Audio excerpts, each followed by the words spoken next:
A cheerful heart is good medicine. That's biblical. So let's keep it light. Let's keep it light. Let's keep it light for a bit. Ladies and gentlemen, the BCC is thrilled to present, straight from the pages of 1st and 2nd Samuel. She's the princess bride of relationship drama, the original romantic underdog. Please welcome to the pulpit, Michal. Thank you.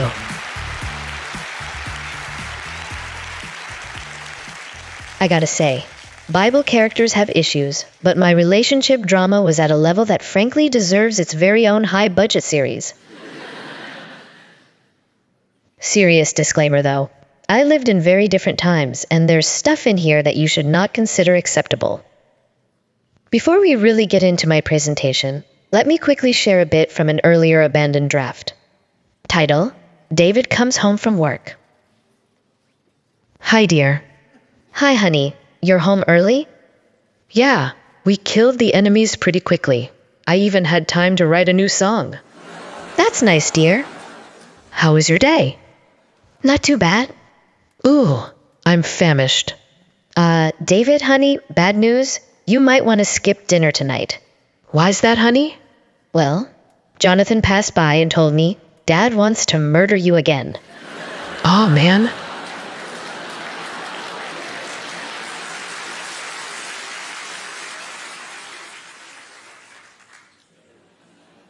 I'd really been trying to figure out how to tell my story, how to shape the material, and then it came to me. The octagon. Not that kind of octagon, though there was definitely some MMA involved in my story.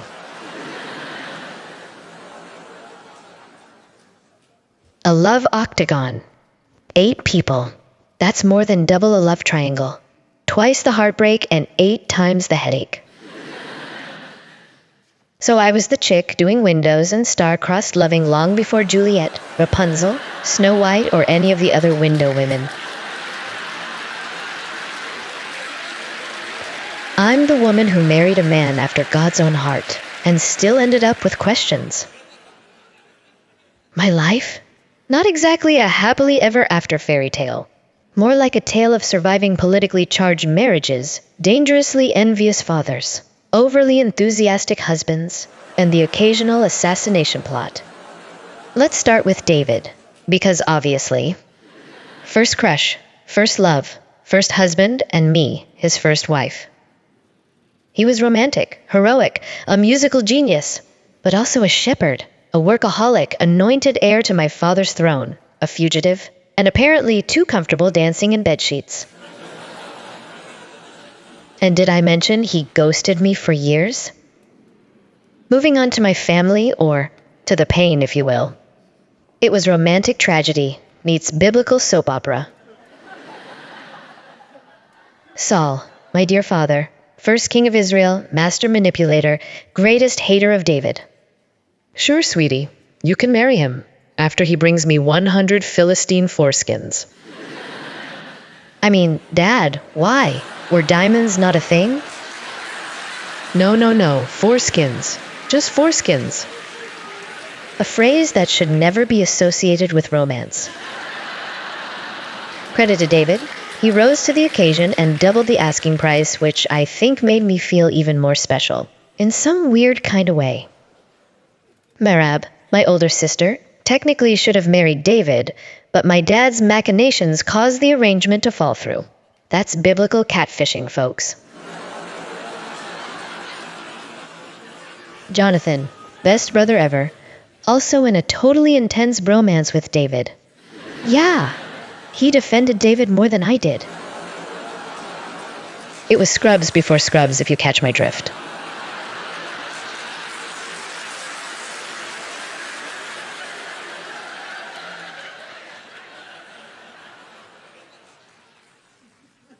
He and Dad were killed on the same day in the same war. My heart broke in all sorts of ways that day. Ishbosheth, my other brother, somehow became king, then got betrayed and beheaded. The throne was not good for him. Then comes Palti, the ricochet husband, a sweetheart. We were together a few years. Then David came back years later like, "Hey, give me back your wife, who was my wife first." Poor Palti cried when I was taken from him. And finally, God. Because amidst all the royal chaos, romantic letdowns, and battlefield betrayals, God was still at work and was still number one in David's heart. As it should be. I'll be honest, sometimes I didn't get it. Why did David get to move on, rule a kingdom, have other wives while I was stuck in the palace? Why was my father so unstable? Why did my brothers die? Why was I the only woman in the Bible described as being in love, yet love seemed to be playing hide and seek with me? Seems God's plans aren't necessarily about winning the love triangle octagon or whatever geometric shape your drama is. Anyway, phew. We've got to talk about the infamous dancing incident. The people and David were bringing the Ark of the Covenant to Jerusalem with great celebration. So I see him from the palace window, David making a spectacle of himself, leaping around in a linen ephod, and think, "This is my quote-unquote husband? This is the king of Israel?" And yes, okay, maybe I was a little judgy. And yes, I did perform the most famous eye roll in history.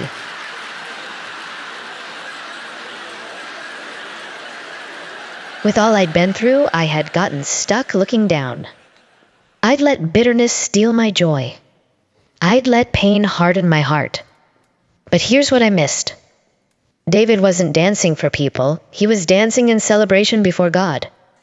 And I couldn't see it, because I was too busy looking down instead of looking up. God is always worth celebrating, even when life feels messy. We exchanged some pretty loaded words that day. Two people who forgot to take a breath and count to 10. As soon as he came home, I just opened fire. And David, who had his own intense feelings, replied in kind. Ladies and gentlemen, that was basically the last conversation we ever had. My bitterness and anger spilled over and got focused on David's dance. It cost me. It cost us. I see that now, but the kind of clarity only hindsight and a few decades of silent dinners can bring. But here's the truth. Behind the sarcasm, I loved David fiercely. I defended him, saved his life, risked my life for him, and lost so much in the process. My father's trust, my stability, and eventually, my connection with David himself.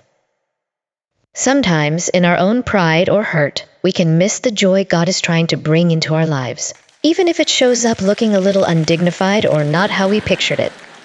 But we all face moments where we can choose bitterness or choose to look for the bigger picture, the divine hand, even in the chaos of our own lives. So, if you see someone celebrating their faith with a bit too much unrestrained enthusiasm for your particular taste, maybe just let them have their moment. You might not know what they've been through. And if you have to bring something up, perhaps take a breath, say a prayer, and work on your delivery before the opening salvo. Anachronisms aside, these three remain: faith, hope, and love. But the greatest of these is love. Thank you for listening. Good night.